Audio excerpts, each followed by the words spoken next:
প্রায় প্রত্যেকেই সিকিউরিটির জন্য ফোনে সিক্রেট পাসওয়ার্ড দিয়ে লক করে রাখেন।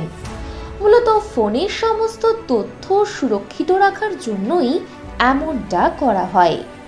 কিন্তু একবার যদি ভুলে যান পাসওয়ার্ড, তাহলেই মারাত্মক বিপদ। এই সমস্যার কথা চিন্তা করে বহু মানুষ পাসওয়ার্ড না দিয়ে প্যাটার্ন লক দিয়ে থাকেন। যদি ফোনের পাসওয়ার্ড ভুলে যান, তাহলে কিভাবে আনলক করবেন আপনার ফোন?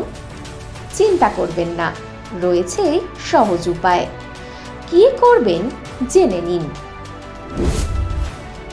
প্রথমে স্মার্টফোনটি সুইচ অফ করুন।